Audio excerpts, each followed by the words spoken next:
Hello, everybody.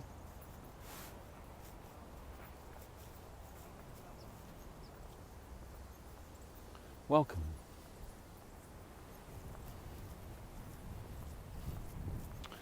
It's sometime on a Gregorian Monday afternoon in March of 2024, the weirdest year in the history of my life. I'm out for a wander.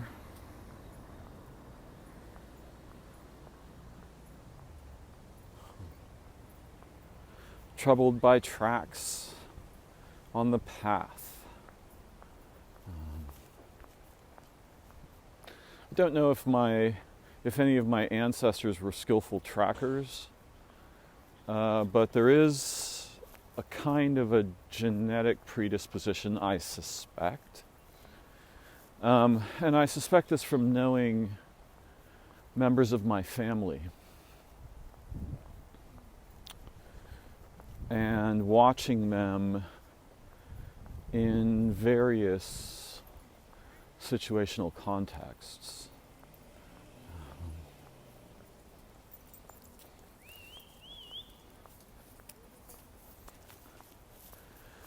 My father used to have an annoying habit, and I recently discovered some letters from him to my mother in his late teens. Right? They met, I think, when they were 17 or something.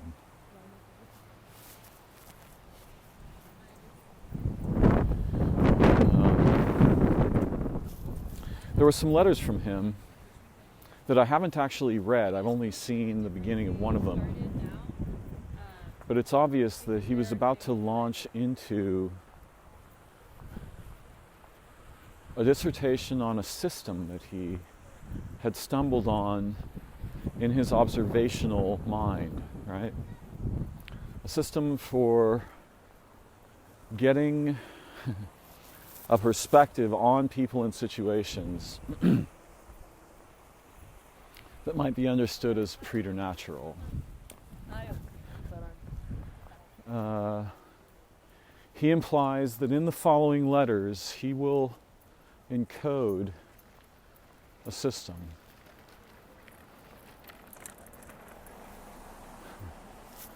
System of seeing. And one of his annoying now he never spoke of this during my life. But he did seem to have a kind of an uncanny influence among humans, and sometimes with dogs. But the annoying habit that he had was he understood the language of film, and he could see very quickly from the observation of subtle cues what was about to take place. And I thought to myself, I remember thinking to myself as a kid, of course my mother would become very angry, right, with this. You're ruining it. You know? My dad would sort of chuckle. He's like, it's obvious. But I thought this was very peculiar. I didn't know anyone else at the time, had no experience of others with this skill. And sometimes his predictions would be uncanny, right? He was a bit of a detective. Similarly, other members of my family, particularly my sister, display an almost dangerous awareness of tiny details that others cannot see or do not notice.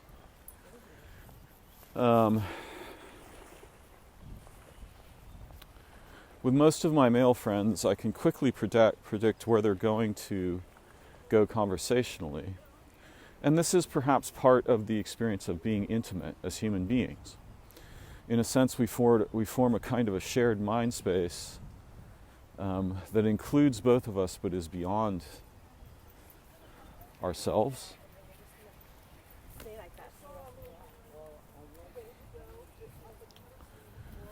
An in-between mind.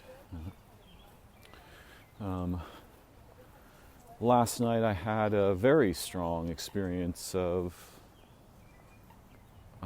the texting equivalent of telephone telepathy. Picture of my friend whose name begins with J came into my mind. And immediately I then was doing something on my phone after that, and he had just sent me a text. Now, I don't use notifications on my phone. And I've had a number of situations like that. A long time ago, I'd had a very profound, a very enthusiastic and profound conversation with a friend in Morocco. This is one of the most peculiar examples of it. And when we closed the call, a few minutes later I got a effusive text from her about how wonderful our conversation was and how it makes her feel really happy. This is actually so blatant as to seem ridiculous. She described tasting a peach flavor in her mouth that was so delicious, and all these, went on for 2 or 3 sentences effusively. After the call, I was eating a piece of peach gum, very, very strongly flavored peach gum from Japan. So we form this naturally. If we don't find a good reason to form up against one another, to object or to play domination games, then I think we, as humans generally, and I'll speak only, from my own experience, but I've watched other people doing it, we get into a situation where we can complete other sentences, and there are circumstances under which non-ordinary communication takes place. I wouldn't argue that the cell phone is separate from that communication.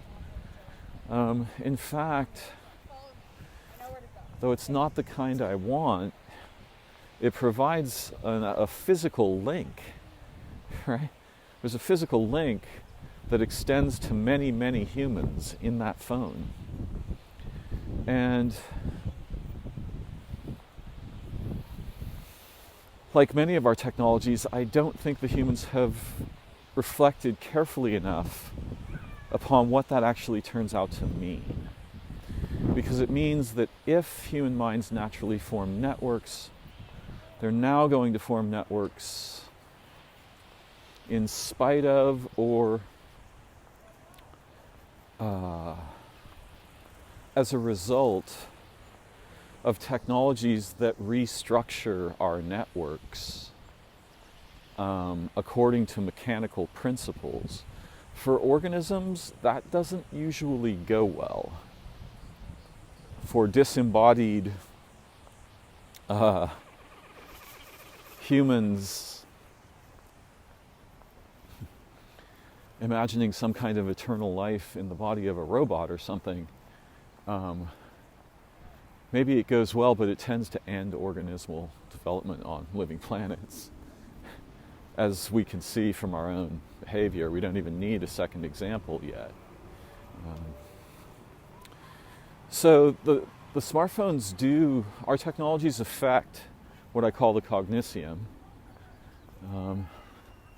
And what I mean by this is a topology that isn't merely physical, and is like an environment in that certain kinds of things can undergo developmental, quote, competition, unquote, within that environment and be transmitted. This is a bit, this resembles slightly, or perhaps more than slightly, Sheldrake's theories of morphic resonance. That's interesting, morphic resonance. I guess maybe that's what a mind is like, a morphic resonance. But I'm not trying to explain what I think is the case, right? What I think is true. I'm not sure what is true. If someone says, what are the facts? We could probably do studies that would validate or invalidate the idea if our science is advanced enough to chase such matters. And if our perspectival orientations are heuristically sound, right? They will teach us for sure. They won't mislead us by causing us to misconstrue the results of data acquisition or data gathering and analysis.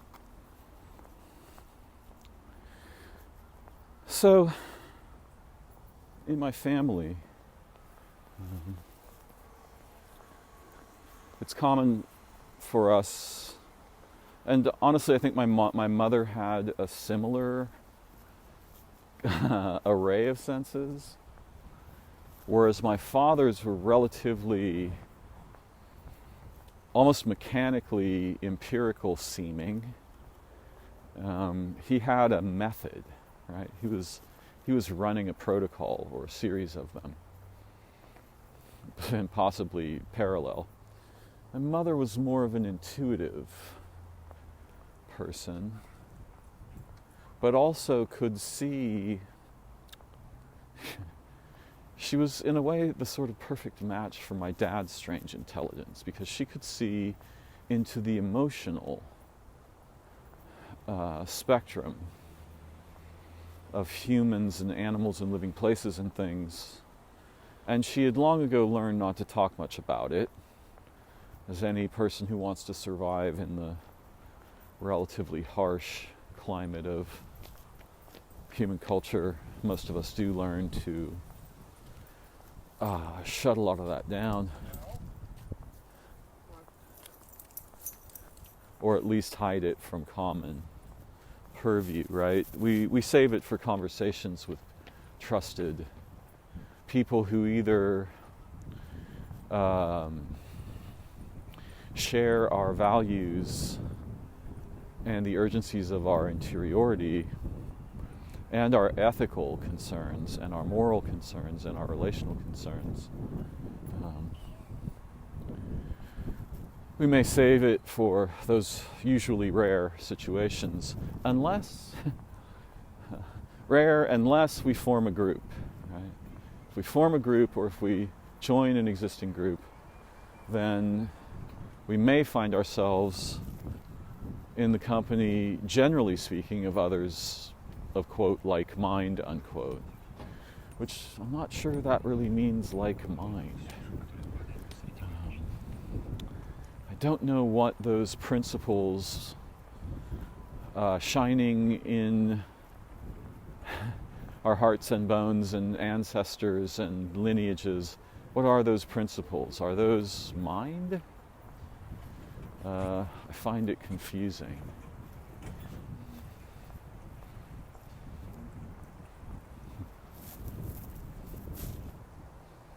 What that may be. It's funny, the gentleman I just saw resembles a guy who was in my dream last night, or actually this morning. Yeah, it looks like my family, my core family, they all have a peculiarity about noticing tiny divergences from that which is expected or the ordinary. And I also tend to pay attention to the ground when I am walking. So I will see occasionally, something that stands out.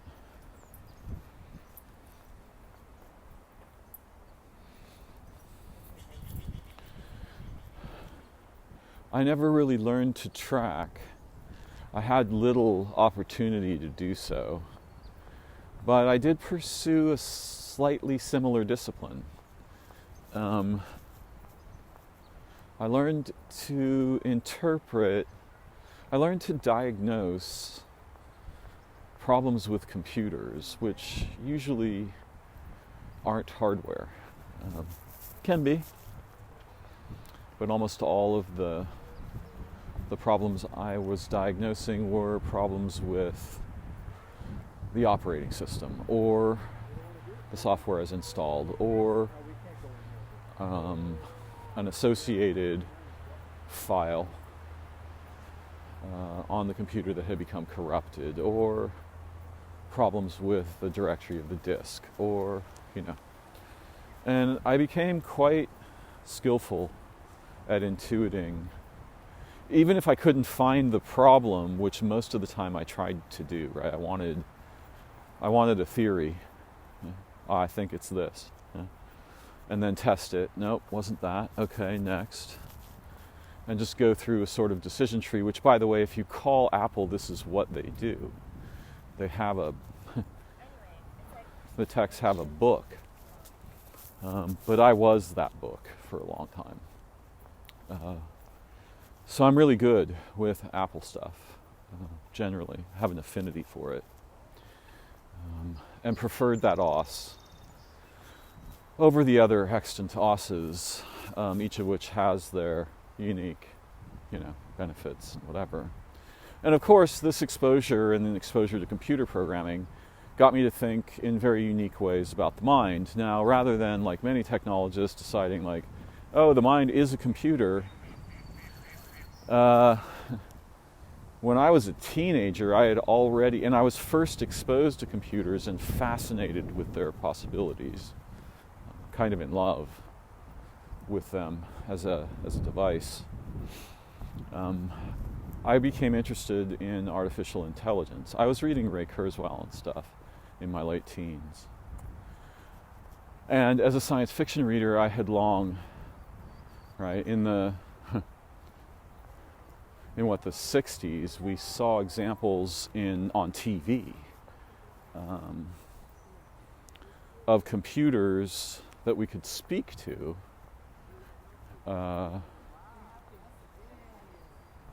and they would respond and do data analysis and suggest solutions to various things and eliminate theories of identity or cause. No, it's not that, and so forth. So, by the time I was a teenager, the idea of artificial intelligence was quite well seated in my awareness. Now, back then, it never occurred to me that human minds form networks. This is something that's obvious whether you believe my Cognitium model or not. I'm not asking you to believe the model that I call the Cognitium, which is a model that was shown to me by another intelligence as an example. Look at it like this for a moment. See it like this. And as I've commonly said lately, there are perspectives that are very profound, but they're not profound based on whether they are true or not. They're profound based on whether they deliver useful intelligence, opportunity, protections, so forth.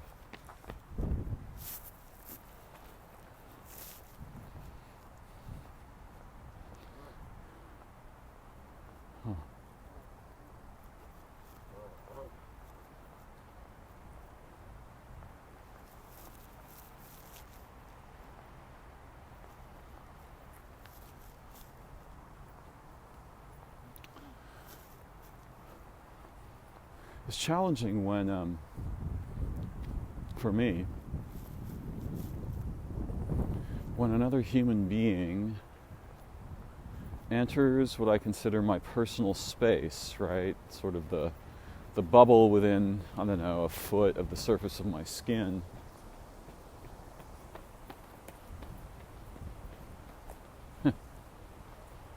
As if I'm not there. Right? or as if the fact that they're moving quickly liberates them from the respect of other people's sort of private body space. That's quite challenging. Most of the time I don't bristle, but sometimes I do. And I wonder what that's all about. I mean, I get some of the basic stuff, right? And occasionally, it seems as though this is being done on purpose. A sort of gleeful entitlement to intrude on the space of others who are moving more slowly. Hopefully that's rarely going on.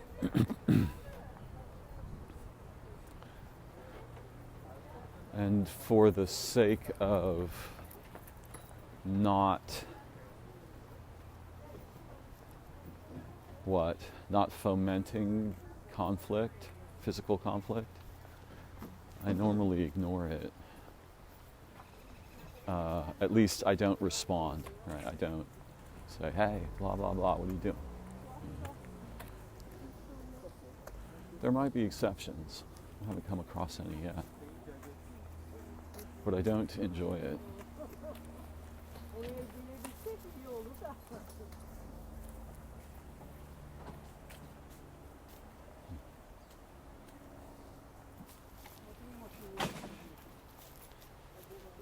So when I was walking on the path earlier, I noticed splash pattern.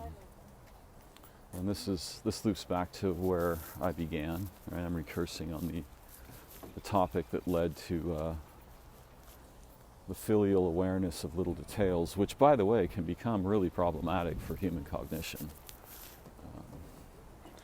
Primarily because if you have this proclivity, if you enact this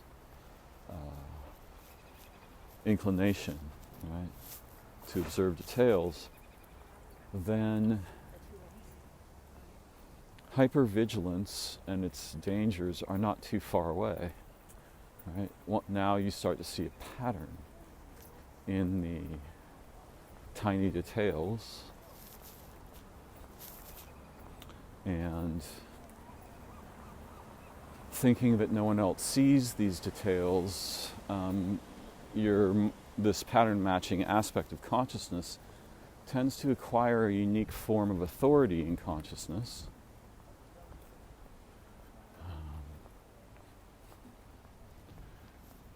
And this can lead to lots of trouble. Delusions, megalomania, paranoia, schizophrenia.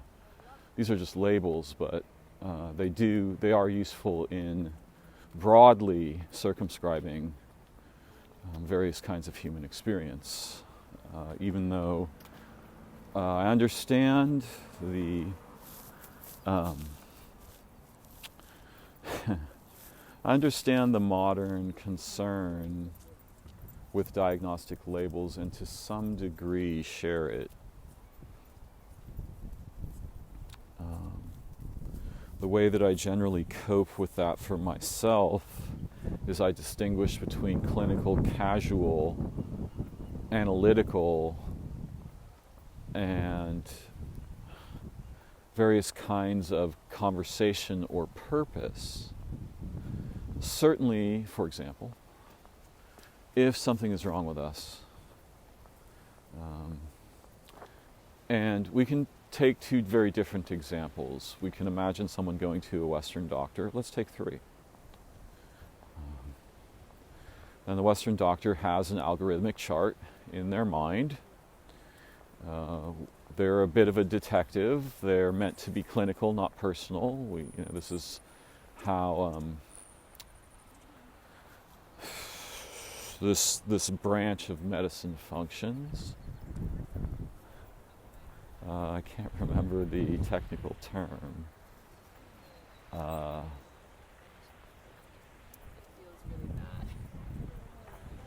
There's allopaths, osteopaths, homeopaths. I think there's one more. Might be allopaths that I'm talking about. Anyway, we go to the doctor and we tell them, something about what's going on with us. And I was listening to a doctor talk about this actually. He said that people come, they want a diagnosis. And he was saying that, to diagnose a human being's condition, unless it's something very obvious right away, where you run down a few algorithms and bing, and you can run a test, right? You can try something and see if it affects the condition, and if so, how. But he said, people come and they want a diagnosis right away. Well, if you're going to a doctor, categories kind of matter, don't they? Right? The doctor takes a nose swab and says, okay, you have X, you have an infection of X, and it's, it's moving to another part of your body or something like this, right? And they may want to prescribe antibiotics or whatever they do. And some of that stuff is devastating. Humans aren't all the same thing, and diseases aren't all the same thing, and just, problems, health problems. But you kind of do want a categorical answer, right? So if you hurt your limb, if one of your limbs is somehow injured, may you be protected from injury. Then you want to know, in what of the 4 or 5 ways that I can imagine that it can be hurt, which one is it hurt? For example, does it need to be immobilized? Immobilization is a category. A broken bone is a category. A broken bone is empirically demonstrable via X-ray.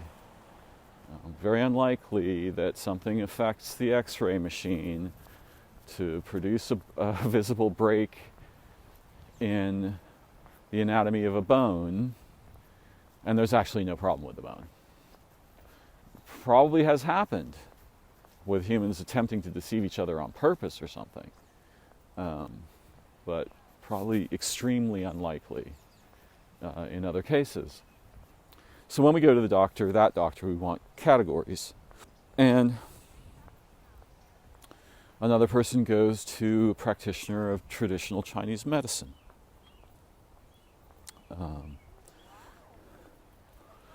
This person is more osteopathic, and they tend to treat the whole person. Right? That's the idea of osteopathic medicine, I believe. Treat the whole person. TCM is similar, but very old, and involves things like humors, heat and cold, moist and dry, fluid or stagnant, right? Dynamic or stagnant. These kinds of principles, and it examines sort of the energetic body of the person, and thus includes treatments such as herbs and acupuncture, and sometimes cupping or acupressure, or the stimulation of qi, life energy, along a specific meridian, and perhaps centering on one or more organs. But still, when you go to the TCM doctor, she will say,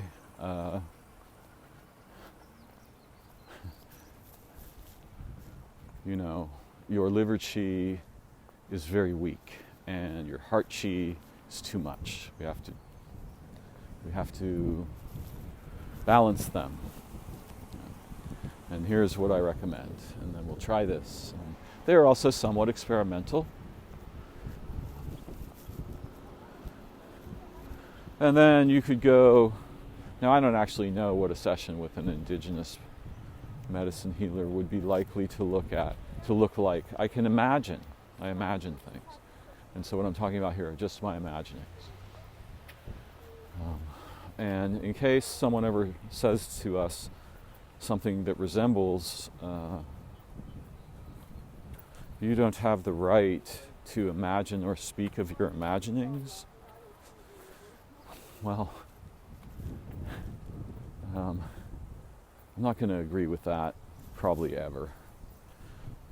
And if there are highly motivated individuals who want to come to me and say, like, accusations of appropriation or whatever the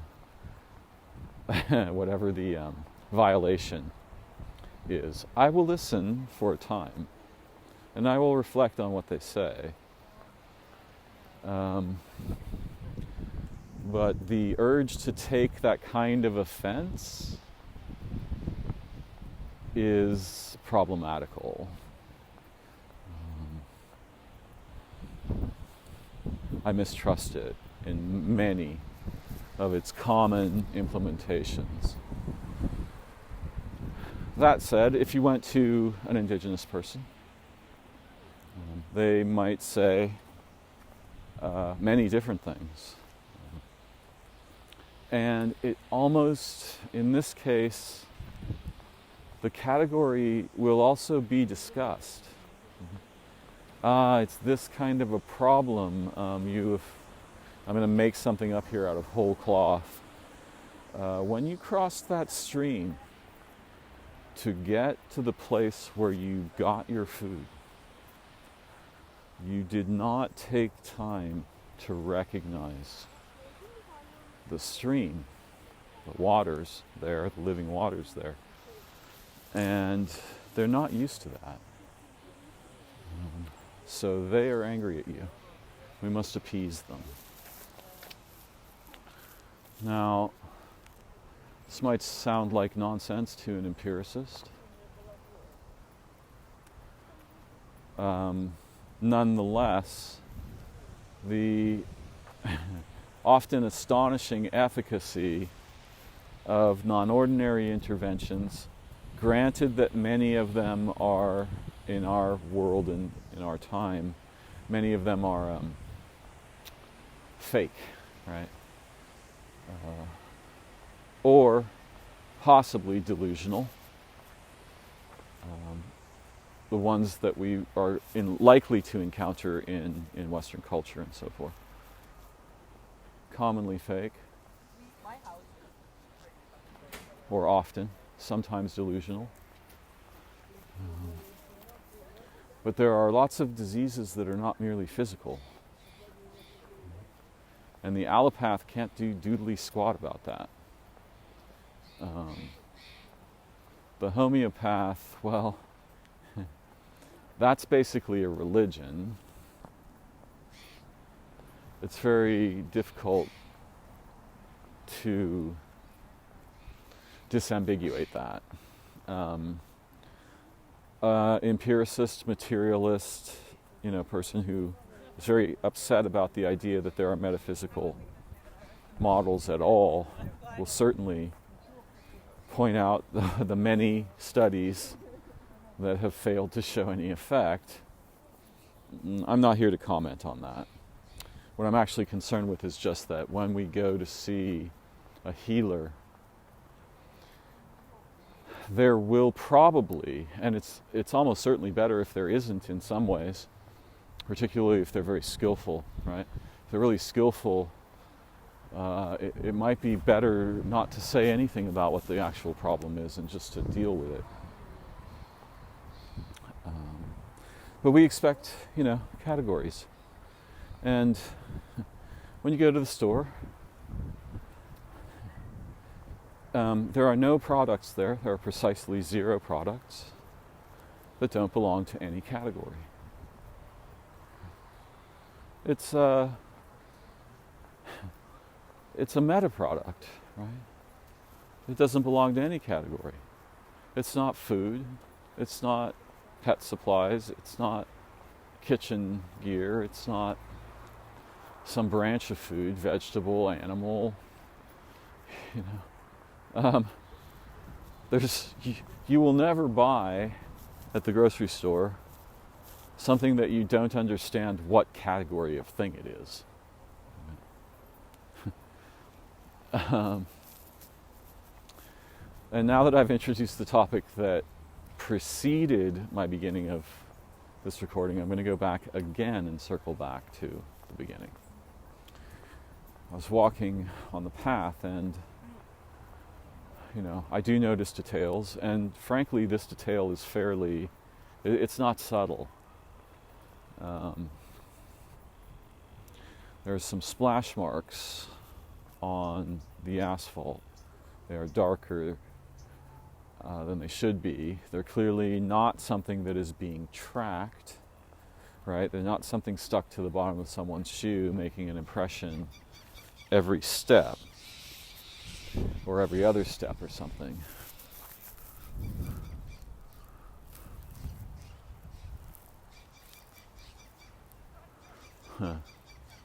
The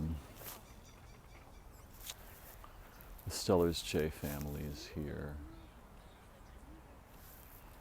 I recognize their filial chatter, another network intelligence, right? Tightly, intimately filial, a little pod of Steller's Jays, learning and adventuring together, protecting one another, looking out for one another,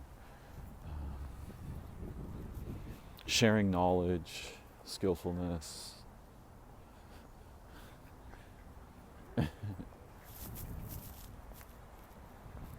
So I was walking along the path and I saw splash marks, and they're dark, and they had a reddish tint, even though it was that was modestly subtle.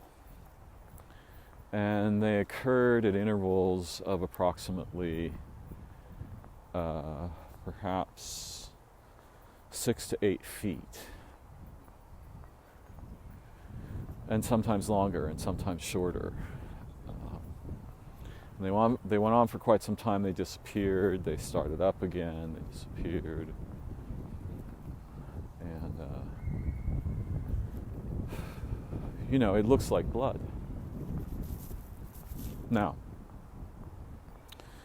there are people, and perhaps wisely, who would say something resembling, do not interact with such things. They don't even concern your mind with them, right? This will tarnish your mind. You will get some of it on you in a way so as to become unclean, right? And there are many ancient traditions and spiritual traditions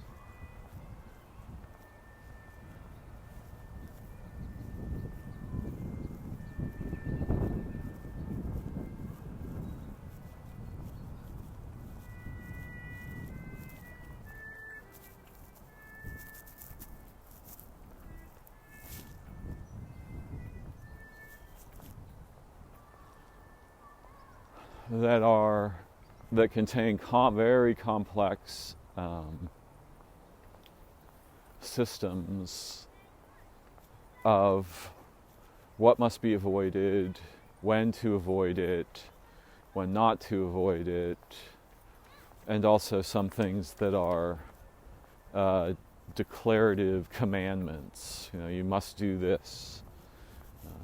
But a lot of avoidances, right? There are vast books of such things that seem to arise perennially throughout what comes down to us in written form of older peoples. And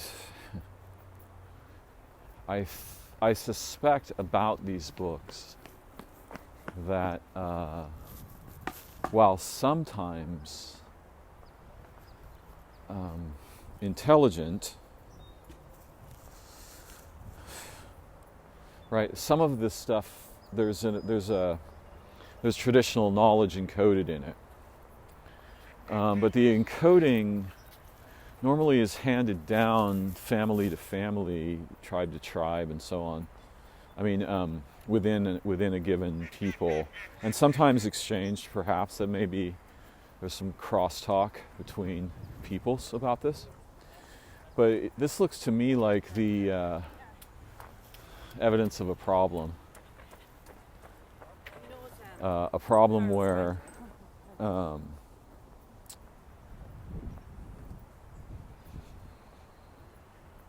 the corpus of the traditions within the people has been lost, and someone's trying to forge a sort of a counterfeit or a replacement for it. Right? And thus it is that, for example, it's a well-known tradition among Blackfoot people, according to my friend Ryan Firstdiver, that if a bird flies into your house, you have to kill it. Otherwise, bad things will happen. Now, this looks to me like the remnant of something that somehow got promoted to first a principle, right, and then a law. Obviously, this is not so. And also, obviously, just thinking rationally, any event can produce. Any event can be causally linked to some future result. And we could get really busy analyzing the opposite, right?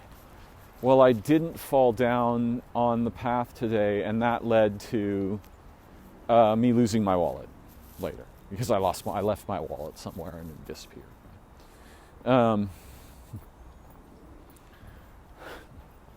It's funny, there's a problem in English for me as someone who's aware of human psyches and cognition. There's a problem. And the attempt to avoid it is really confusing because to properly avoid it, one has to kind of avoid certain purposes in speech. And one of them is to alert others to a flaw or a danger. By doing this, inadvertently, there's features of the psyche that invert what we're saying. So I'm really not sure what to do about that. It's a very peculiar feature of human cognition and psychology that involves problems with prohibitions and taboos. It doesn't merely make them more interesting, though, there is a natural proclivity. If someone says, don't do this, there's some, however modest aspect of ourselves that sees that as a challenge, or, well, I need to do that and find out why they said that, or, whatever, right? Something like this.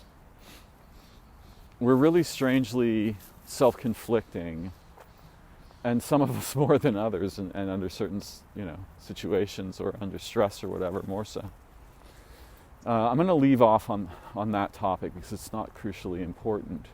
But you can see the problem, right? If the bird comes in the house, one has to kill it or bad things happen.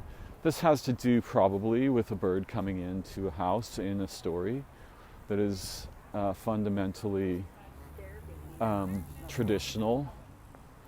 I don't really mean a story because it's not really what they are, nor are they the same thing as myths, but maybe cultural. I wish my friend Ryan were here. He could tell me.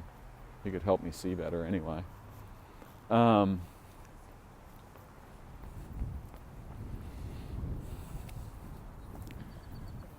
They often involve origins and histories and specific characters who are often both human and somehow primordial at the same time, or are primarily primordial, like the sun, for example. These stories have in them principles of a kind of knowledge that has been mostly lost because its nature is not understood by Western minds, so to speak.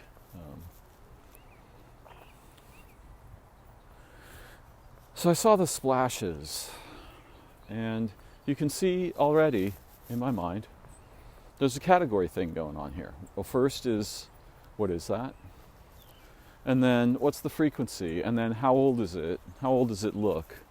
And was someone hurt here? Did somebody suffer? Was there, this is near a street. There are many animals here. Animals can get hit by cars, especially at night here. So I'm looking and I'm tracking the shape, the splash patterns, color, trying to figure out how old it is. Now, even I am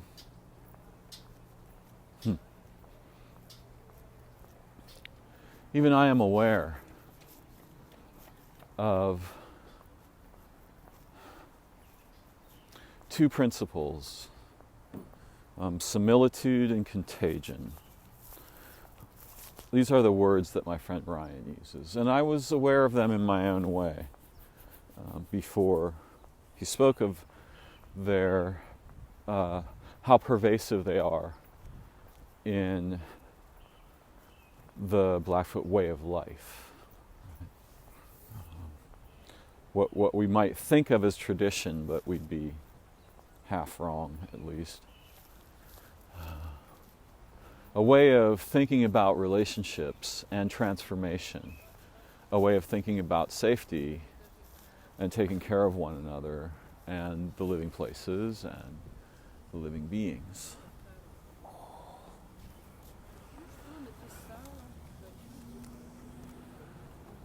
Two fundamental principles in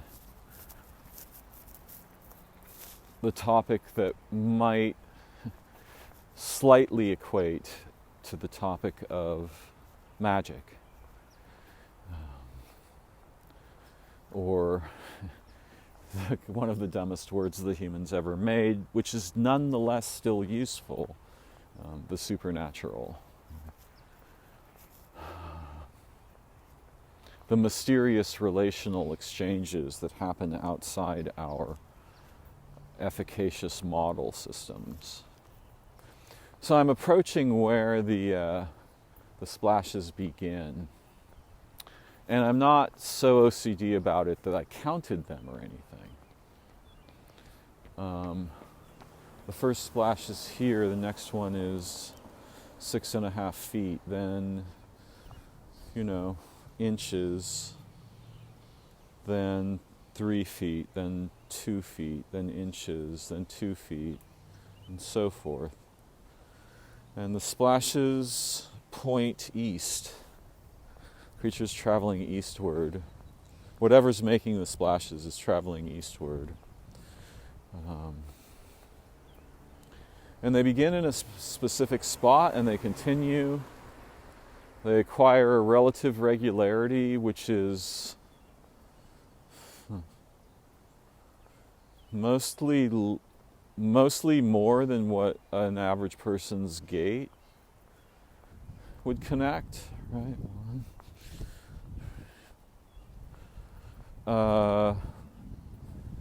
If someone were running, if a human were running, for example, and had either cut themselves or had a nosebleed, but then they stopped for quite some time, and it's hard for me to imagine what it could be if it isn't blood. But even I do not interact with such things directly. Like, I'm not unaware of the principle of contagion, but neither do I. Here there's a lot, and there's a short. Yeah, here they're almost a pace apart, and there's more. And it's a long sequence, right? We're talking about like 150 yards. Now, I don't know what happened, and I'm not trying to disturb my listeners. At the same time, this is just part of my experience that, I'm experiencing today. But I am curious. I have an aspect of my intelligence that when it sees things tries to reconstruct them from evidence. And obviously there's only certain kinds of things that arouse this interest in me. but tracks arouse this interest.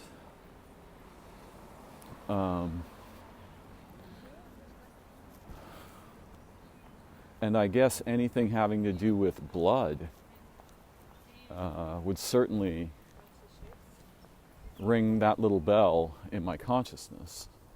Now, I don't know what I make of that. I think it's probably blood. But it also looks a little pinkish, like anemic if it's blood. And I don't think it could be spilling. I mean, that's not true. I think it's plausible that it's at least possible that somebody was like carrying something and spilling it every few feet for 150 yards. It just seems wildly unlikely to me. It looks like something got hurt. And I don't know. But you can see that my concern begins not with, oh, there's some marks on the pavement, but with the categorical concern. Are these marks blood? What is it? What are these?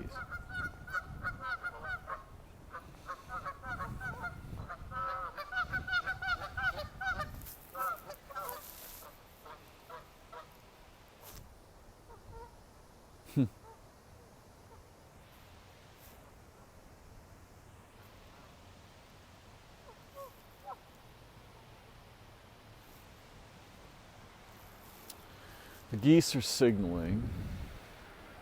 I mean, it's a display, and it's probably a lot more complex than what I'm inclined to think as a human, because we're inclined to think things like, oh, it's a territorial incursion. The males are, got their hackles up. Because it does appear that one of the groups is pursuing the other one from the shore to far away, and the other group appears to be sort of trying to get out of eye shot. But these are human interpretations.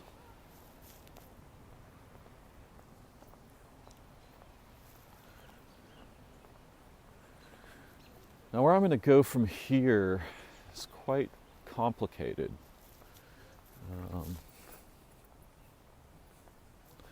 Because I'm going to talk a little bit about how it is both true that categories can be used in tyrannical ways by humans with untrustworthy motives, but also it's unreasonable to suppose that we can just do away with them at will. Very unreasonable to suppose this. There are purposes for which the intelligent suspension of categories turns out to be very useful. And there are other purposes, especially if anyone should go around declaring aggressively that categories are the act of categorization in human consciousness descends or arises from colonizing, patriarchal, authoritarian traditions. Are they involved? Yes, they are involved. Is our category tree screwy? Yes, it is screwy. Do we get stuff wrong with it? All the time.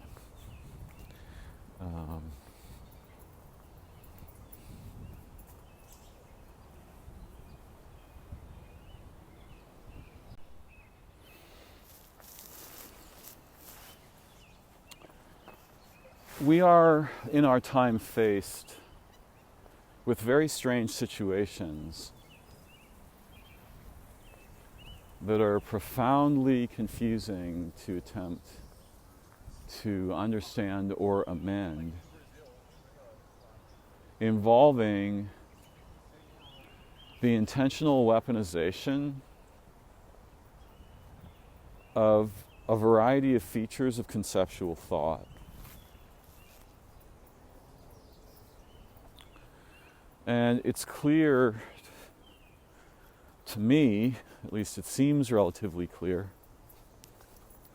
that a goodly portion of this is intentional psyoping.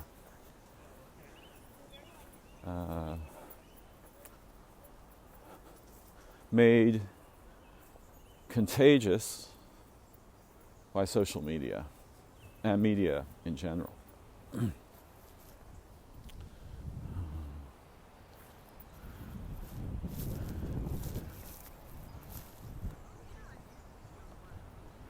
I know for certain that there exist companies that sell these services as a weapon to countries with military agendas.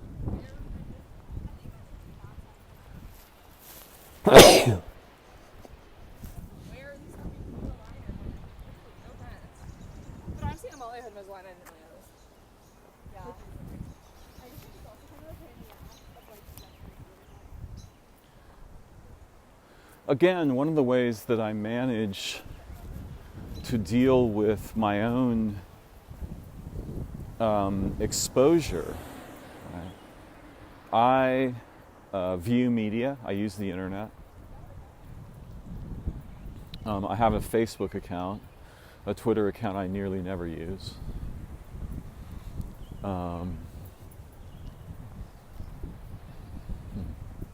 Someone has been very energetically attempting to hack my Facebook account for some time now.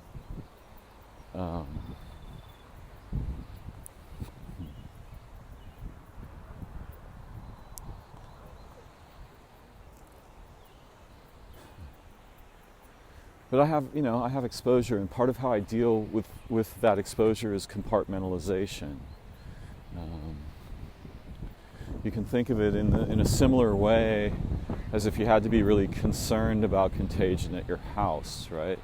So if you were really concerned about contagion, you might respond to the necessity in various ways. You might have staging areas where, for example, when we come home, there's a specific area where we put things that are going to be brought into the home. And we don't take our shoes off at the door.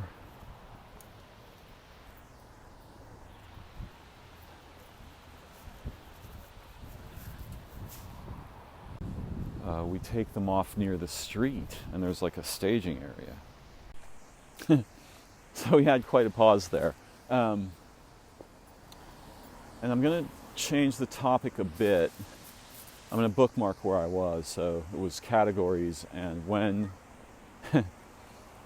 how their intentional distortion or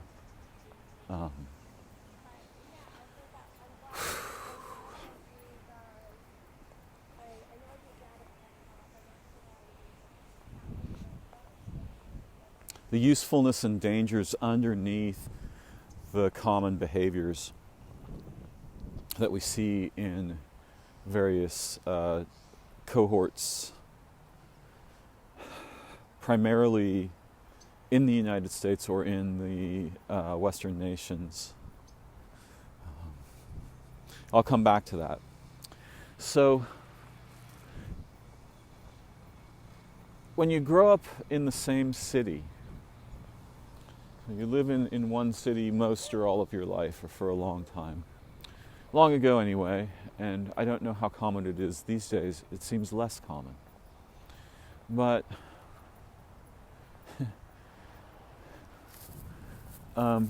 there are certain kinds of people, or certain instances of humans, that are quite eccentric, and also what you might think of as local color, right? They tend to not be wealthy people. The wealthy people can be eccentric. And they tend to form a bit of a following, right? They're characters.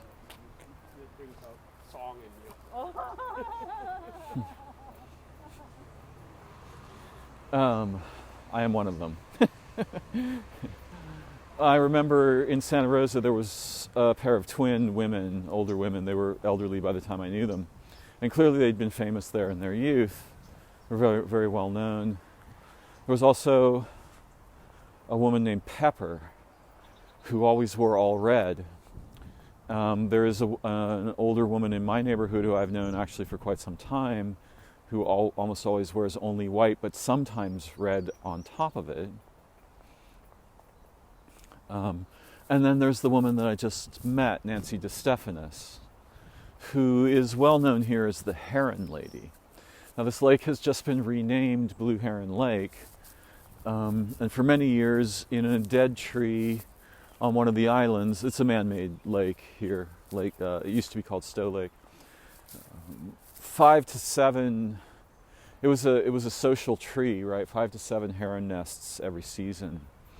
But storms broke a lot of the old dead trees' extensions off, and so the herons have moved around. And I ran into Nancy, and we know each other for many years. She knows that I pay close attention to the birds. And she was talking about how the herons will sun themselves on the top of this pine that they're currently nesting in on the other side of the lake. And I mentioned that I noticed that many water birds use sunbathing, and I theorized that perhaps it's assisting their metabolism in digesting food. Of course, this is true of many animals, right? All the animals pay attention to heat gradients. They pay very careful attention to them. Survival often depends on this. The cats, given the opportunity to share biowarming, will usually want to do so. The dogs too. It makes everything better, right? We hitchhike on each other's heat gradients and on the heat gradients of the sun, and also these days of machines. This is a lesson I learned in a very difficult way that I will keep to myself at the moment, when I was a young man. So I had some time with Nancy, and I could have just left the recorder on, but it seemed indelicate to do so. But she's a fascinating, brilliant elderly person who I care for. Now, I could just say she's a person. Why do I have to say she's elderly? Well, I say that she's elderly with great reverence. Should I refrain from saying anything about should I refrain from categorizing her?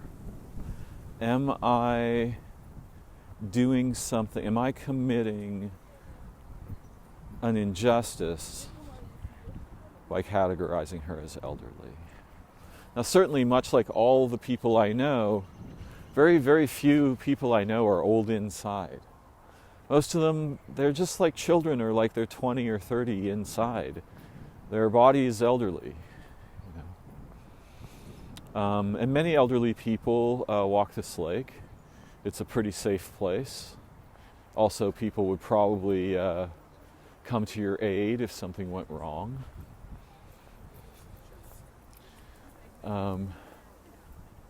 I revere the elderly people. I'm sure someone could make some kind of accusation about this. Were they thusly motivated? But I'd love to know what motivation should encourage them or even require them to indict me for categorizing Nancy as an elderly woman. Now, when I was speaking to her, I asked deferentially how she prefers to be called. She's like, "What do you mean?" And I said, if I see you, which name should I use and this kind of thing, yeah? And she said, oh, well, you can just call me Nancy, you know me. And I was like, yes, great. But it's nice to ask. And she said, if there are children around, then it's Mrs. D. And I said, oh, because your last name. She's like, yes, yes. So we had some negotiated, we negotiated monikers. But what she probably prefers to be known as is the Heron Lady. And that's a pretty unusual category. There's only one of them around here. Or there ain't two. There's just one. Just as there was only one Pepper in Santa Rosa. And there were characters around the city at various times too. There was a African man who was the mayor of one of the little districts or something for many years. I don't think I met him. And, there are lesser and greater characters. It seems much less common these days that the goodwill of the people supports the peculiar characters who, they're not doing anyone any harm. I don't think, generally. And they're contributing something profound to the local culture.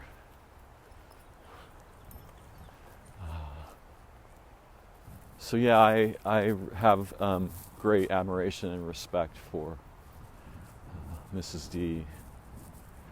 She runs a website about the herons here. And often you will see her driving her car with a large plastic heron sticking up through the sunroof. To let people know that, this is all about herons. It's funny, she said, in speaking of certain nests, she said, I just pray that I don't think she's religious. And if she is religious, she's heron religious. And I never got the sense of her to speak as if she believes in God. She seems much more like a pragmatic atheist or someone who's willing to pray but isn't really religious, right? I don't think everyone that hedges their bets is wrong.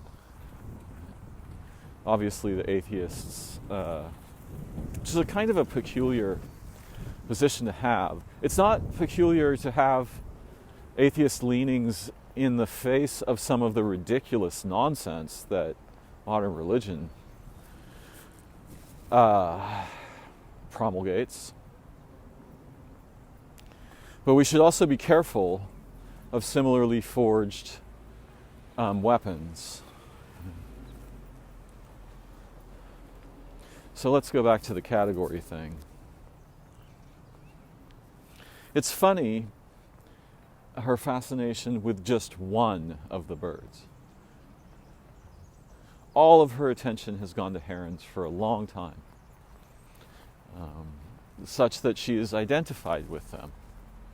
Perhaps she thinks of herself as belonging to the heron people, though I would be shocked to hear such a declaration from her. And there might be private things, there must be both private things and secret things about who she is. And some portion of the secret things are secret even to herself. And this is the problem with, this is the matter with being human. Now, can I say anything useful about this category problem?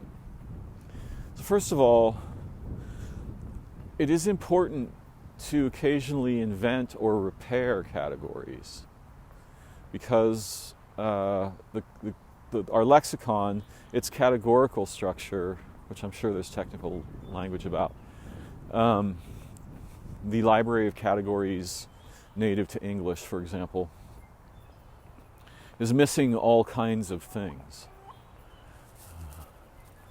Lots and lots of things are missing, and if they're missing, we're inclined to overlook them because the language doesn't direct our attention in that way, and thoroughly does direct our attention in other ways.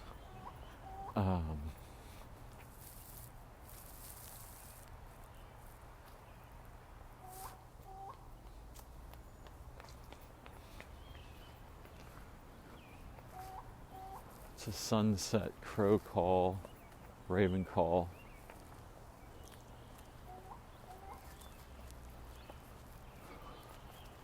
I often wonder what that call means. It seems a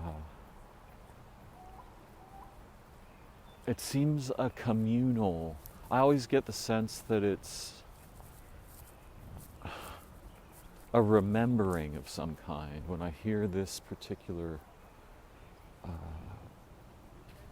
double call. Something like this, except it's got tremolo in it. What can I say about the categories? So I was briefly exposed early this afternoon. I was working on getting a video up, and YouTube presented me with some shorts. And unlike my ordinary inclination, which is to completely ignore all such things, I think there is a contagion problem there.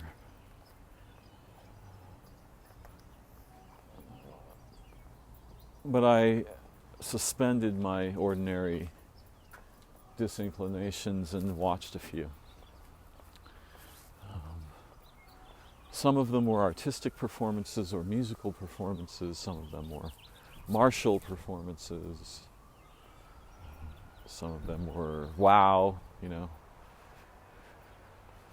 And I watched maybe 10 or 11. Most of them were less than a minute long, kind of short attention span theater stuff. And in one of them, one particular male, white male, was arguing with proponents of critical theory or critical race theory or stuff we might associate with the derogatory label wokeist.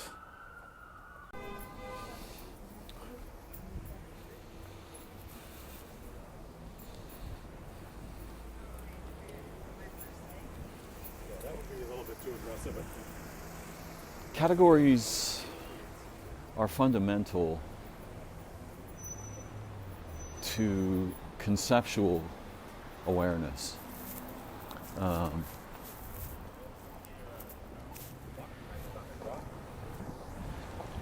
And certainly the linguistic apperception of identity. But most of what's actually going on doesn't fit in them, right? So in that sense, over time we've become subject to a variety of modern, if I want to be friendly about it, I'll call it linguistic transformations. And if I want to be diagnostic, I might call it contagions. It was not very long ago that precisely 0 people used the filler word like.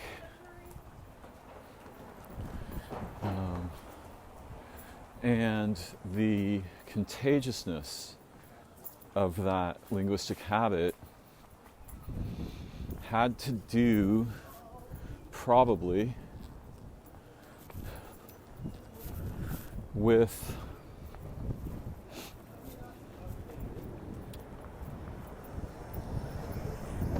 a disaffinity for the declaration of explicit identity, situation, relationship, transformation, and so on. Because there's a natural disinclination. Our psyche, our dreaming mind, our emotional self, we have many features that resist the sort of boxy cages that categories, perhaps particularly or peculiarly in English force us into. Right? So there's a kind of a natural pushback against that explicit declaration of history, situation, identity, relationship, transformation.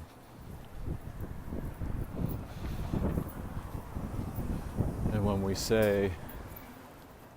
we use this filler word, it's a way of retreating from both the onus of declaration, for which we can later be indicted. Yeah. It's funny. If I say explicitly what I did, then someone else can catch me out on that, either right away or in the future. It can be used as evidence against me. I can be judged by it. So this like word blurs features of identity and category. And we're seeing a similar blurring or rejection.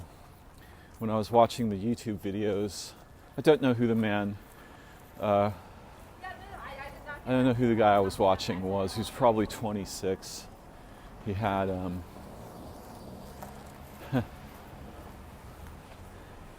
he had kind of a broad face, and a young white guy he was arguing with in one clip. In both clips, he basically tabled a demand for a definition.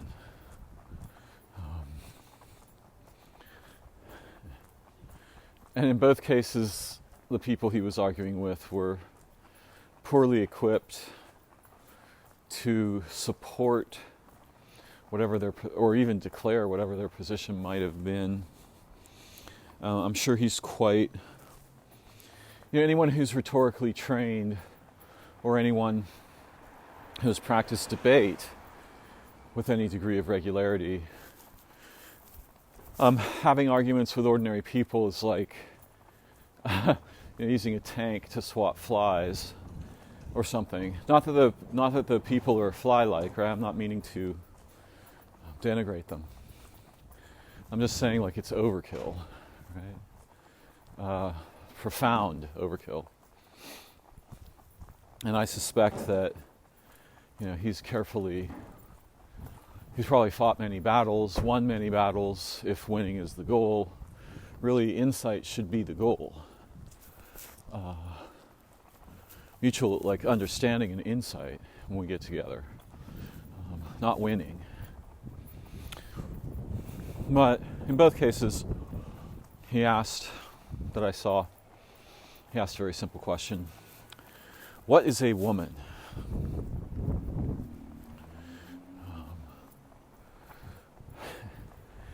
And in my own thought, there's a place where I can entertain linguistic deconstructionist, postmodernist, neo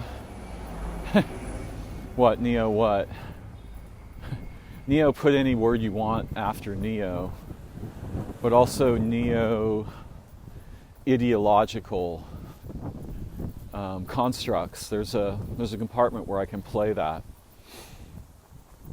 and there's another compartment where I'm clinical,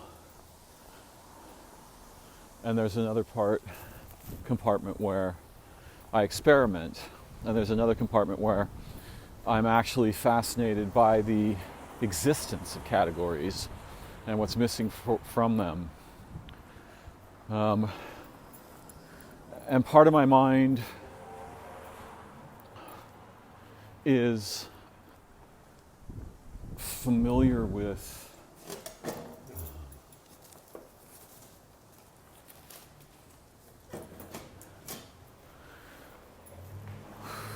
the dangers and tribulations that surround the propagation of viral, psyopy human linguistic behavior.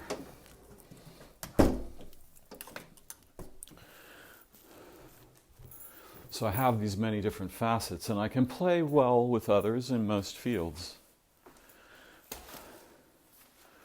I am going to say, however, to declare openly, that I believe in the biological categories of gender, however poorly I may understand them.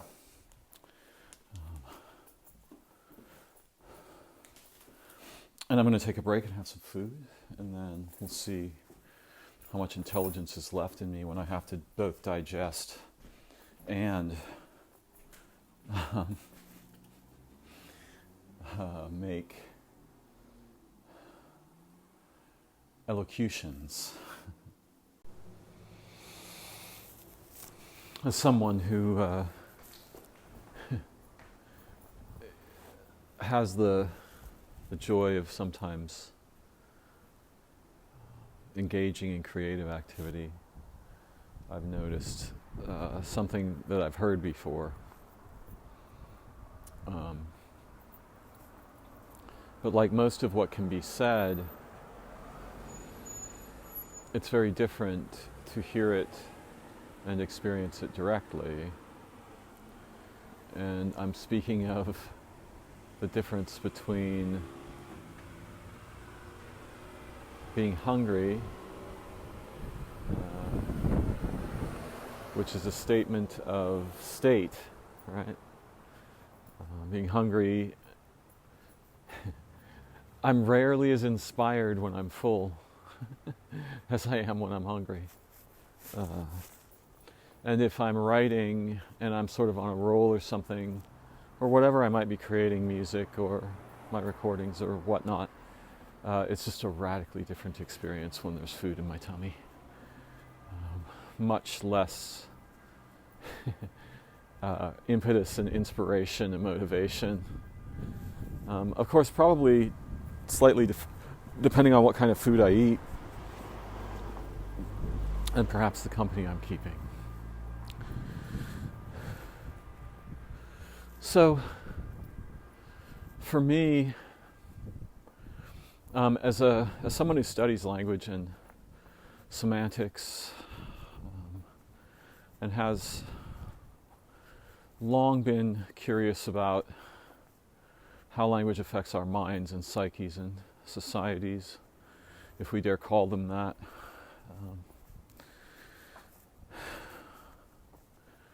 there are situations which look to me more like diseases than development. It's pretty similar with my physical health, right? I might notice a slight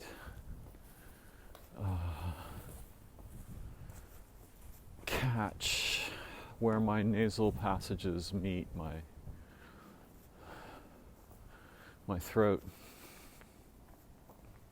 Tiny bit of postnasal drip or slight irritation. And often I get over it, most of the time. But sometimes that turns into illness. It's much more difficult to understand mimetic and linguistic contagions. And all of us are surely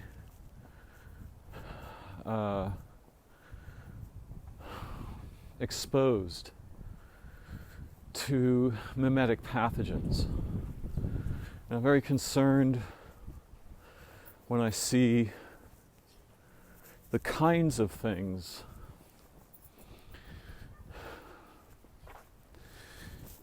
nearly every psyop raises the flag of virtue, of liberation, of unity, and it's very common for the language to transform dramatically when the principles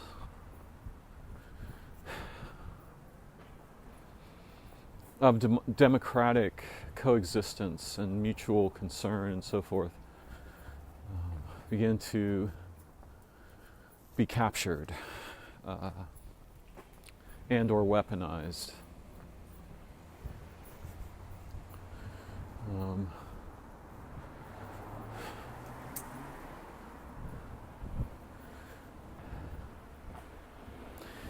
Generally, what is common when some kind of psyop is going on, one of the key signals that you can see when you sort of take the pulse of the linguistic situation, particularly as it surrounds cohorts of humans, groups of humans, tribes, so forth, whether they're ideological or genetic or based on some feature of gender.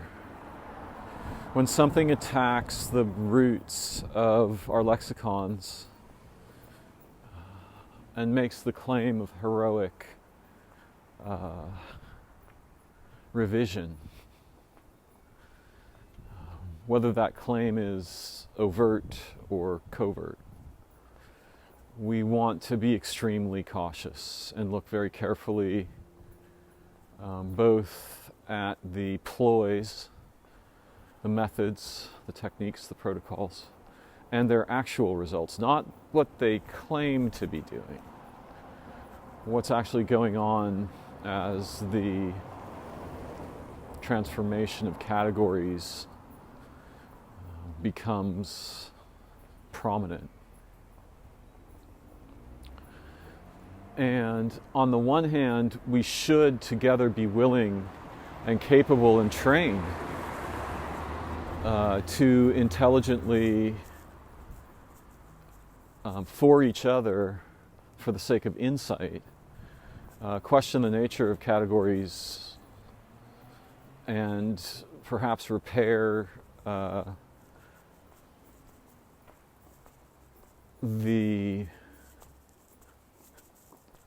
our lexicons.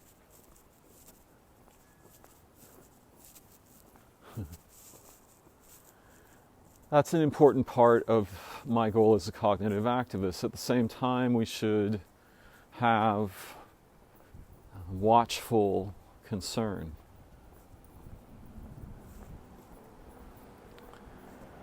About certain kinds of transformations.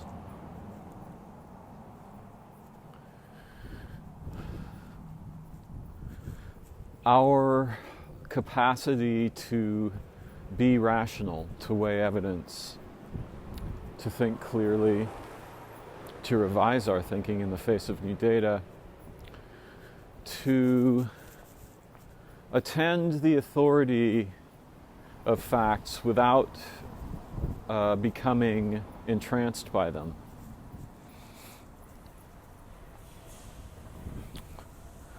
There is a compartment within which I understand that conceptual facts, linguistic facts, there's a compartment in which I can play as if they are in fact an authority ploy, right? And there are certainly situations in our culture, relationships, societies, and so on, where this is so. The facts are not actually facts. For example, the fact that the CDC promoted the COVID vaccines as safe and effective. Not fucking true. We may have needed vaccines. There might have been a real fire where our infrastructure of society was at risk, which was the primary argument, or one of them. But even that, you don't get facts about complex situations immediately. Data never catches up to what's actually going on. unless what's going on is so simple, like, is the water boiling? That's a fact you can get a relatively clear grasp on because it's very simple. Where did COVID originate? Not facts. That's speculation and data and research and analysis and so on. And wherever the humans don't do the data or research or analysis, then the data never reaches the common people. And the common people don't get much clarity of data at all unless they're connected with somebody who's professional, right, like a scientist or something, who's actually doing the research or gathering data. Data is always partial, never complete, and it takes a long time for it can never catch up to what's actually going on now. So it's always post facto, right, after the fact. It's hindsight. What we get is mostly from data, unless the analysands are very simple or temporally accessible rapidly. We don't get good data. And our data is always partial and it's biased, and all of that is true, but that doesn't entitle us to just pretend that the data isn't there, or that all facts are really just, for example, a result of the agendas of colonizing patriarchies, or this kind of thing. That's ridiculously nonsensical. And if we say it's not that there's no truth in it, there's a little bit of truth there. There's a branch of factfulness that is emergent from colonizing entities and perhaps even patriarchal motivations. True. The whole thing, impossible. Cannot be so. And when you see in the common people the signal that we're going to blur, doubt, and erase fundamental categories, I strongly suggest that we recoil, become very studious and cautious about what the fuck might be going on, because on the one hand, anything that damages fundamental categories, these are things that I call holophores in English. These are root concepts that if you change them, all other concepts inherit the changes you've applied. Each concept somewhat uniquely, but you cannot change, for example, the meaning of male or female without affecting all other concepts. And in a situation where the fundamental basic elements of the sort of primitives of our lexicons, the categories, if these come under attack and the attack is successful, our people will go nuts. It will cause insanity. It's not possible to keep up with. It's possible to produce waves of transformation in the lexicon and in the categories that it's not possible for humans to keep up with cognitively. And it's also possible to destabilize the basis of human identity this way.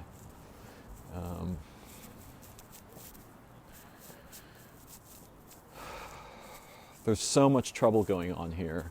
And this is a very sophisticated topic, which I'm giving a fairly superficial treatment to at the moment.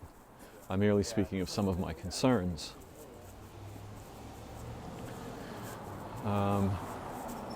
No matter how many people try to tell me that their transformation of a fundamental category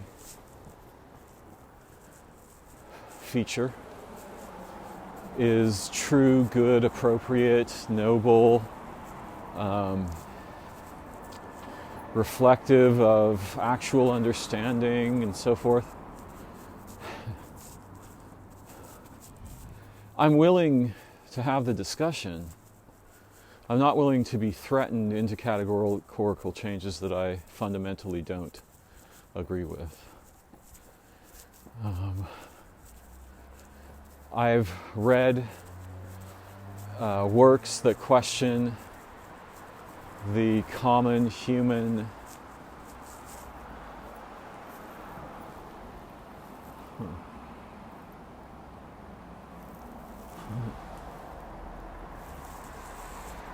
gender categories, male and female.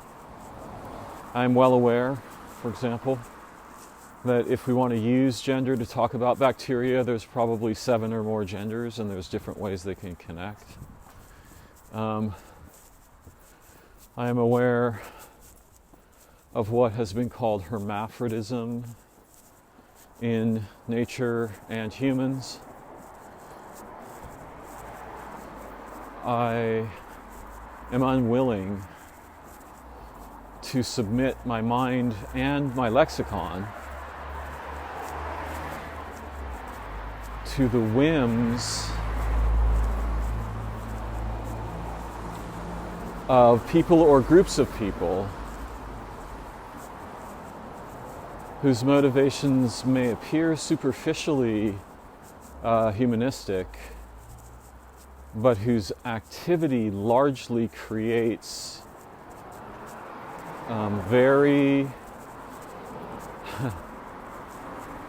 it inverts the problems of racism and genderism,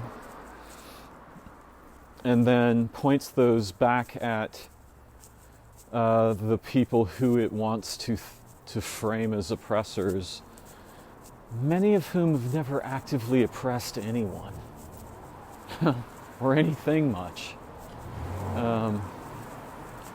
There has been colonialism, real. Patriarchal dismissal of women, children, living place, absolutely. There has been chauvinism. There has been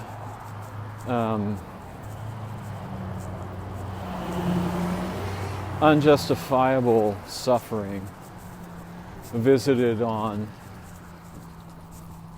peoples and groups, right? All true.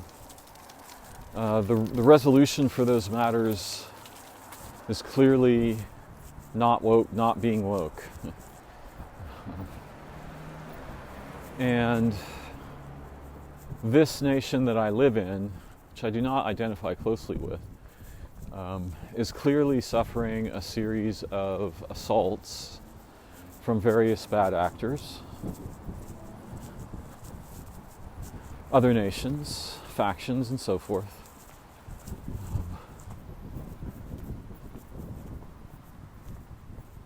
That are intent on fomenting schizogenesis. And one of the best ways to do that is to attack basic categories. It just so happens that these primordial features of our lexicons are both vulnerable to capture and distortion, and very rewarding, rapidly rewarding in terms of schizogenesis of populations and cognition. So I'm not trying to call anyone out. I'm saying I don't trust this situation. I've watched it carefully from its origins. I was reading postmodernist texts in the 1980s. And already I developed not exactly an allergy, but a significant concern about that direction in intellectual development. Some will claim that the wokest concerns don't start there, that that's not their origin or parentage. I find it a bit difficult to believe. So there's much more to say on this topic. Perhaps I am trying to say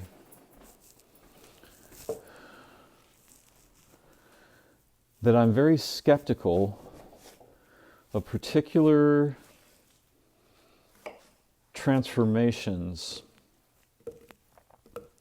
in our lexicons that look to me more like the result of weaponization than they do of insight or humanitarianism, personitarianism, whatever you wish to call it.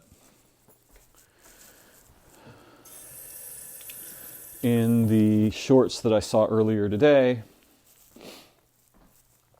I just saw this guy asking one question to a couple different people, and the question was, what is a woman? And none of those people answered. They made various claims, like that he was grandstanding or that he's found a pivot point around which he can dance and sort of score points. And one of them said, I just don't think categories are that important in human relationships or something to this degree. And I was, I'm not judging the person. Again, the guy on the stage was clearly rhetorically trained and prepared for actual debate, and the people that were approaching him were not. This is a typical gambit. Also, sort of, disingenuous, right? Fake. Typical gambit in videos that are intended by their creators to capture audiences via outrage and other dangerous purposes. But I do think the question is relevant.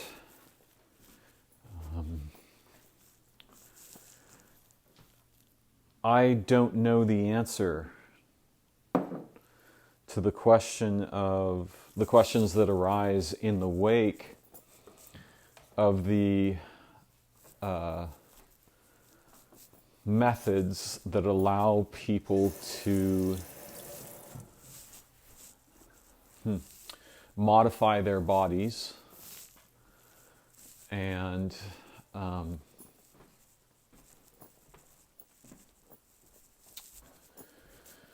identify their gender, or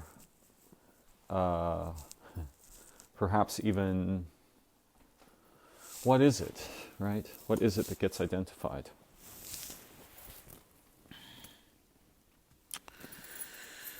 Sometimes it's gender, sometimes it's sexuality, sometimes it's public face. I wish to be known in the public as masculine or feminine, or neither. I'm not binary. I'm not plus or minus. I'm not boy or girl. I am beyond. Now again, there's this problem in the background, which is that we can all sense that there's an issue with categories and their explicit declarations of identity. And this can be the source of injustice, for sure. But so can the other side of it, right?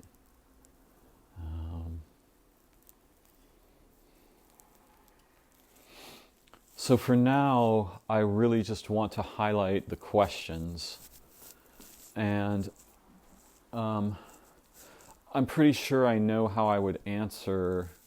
I'm not going to try to do it here at the moment. The question, what is a woman? What do we mean by the word woman? Because it's always a question of who we are and what we intend to mean, rather than what does the word mean. Biologically, though there are outliers in every category, right? There are things that cross over into other categories. Think about the idea of food, right? There's food that you know to be food, and there's also food that you know not to eat. the rotting apple is rarely consumed by humans. An apple is a fruit is food. But there's all kinds of edge cases. We don't then decide there's no such thing as apples. I mean, unless, we're really advanced philosophically or something and we realize that language is a game. But unfortunately for us, that game has very profound social and historical and future repercussions. How humans play with categories is fundamentally determinative of many aspects of thought, relation, behavior, expectation, objection, vehemence, anger, fear, all these things, right? So if we're going to just mess with fundamental categories at the root of our lexicons, we had better be prepared to ask the really hard questions there and not come to the table with standing presuppositions on either side. The question of what is a woman, does biological gender actually exist, is delicate and sophisticated in measured, almost in like a kind of mathematical relation to our purposes in asking the question and our purposes in pursuing the question.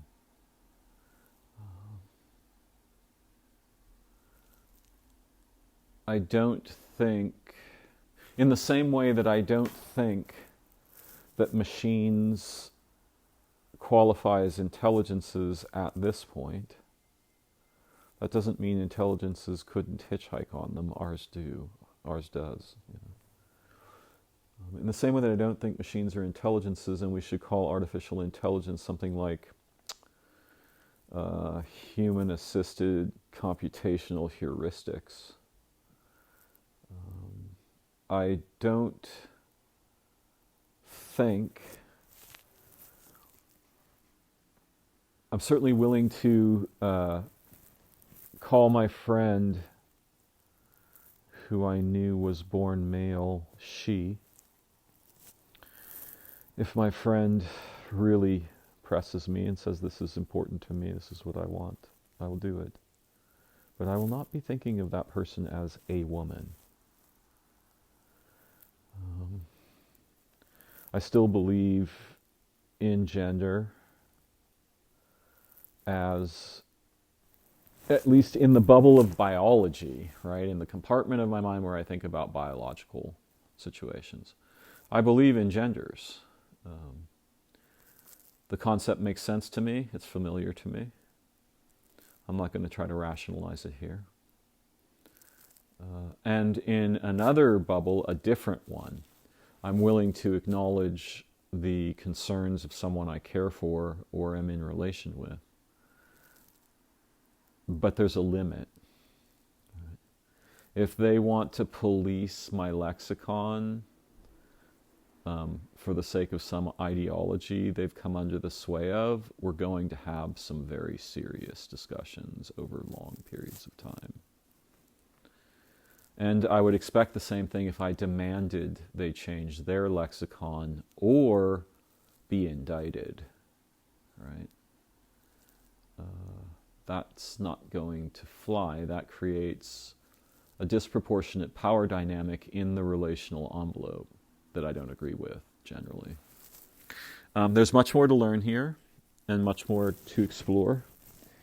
For now, I'm going to wrap up just because it's getting late, not because I have a full tummy. Thank you for joining me. I wish you every beautiful thing, and I would love to hear your comments, thoughts, and concerns on anything I've been sharing here today. Please feel free to speak up in the channel on YouTube. I look forward to learning again together very soon, and I wish you every beautiful way and relation. May you be healthy, joyful, and well-loved. Bye-bye for now.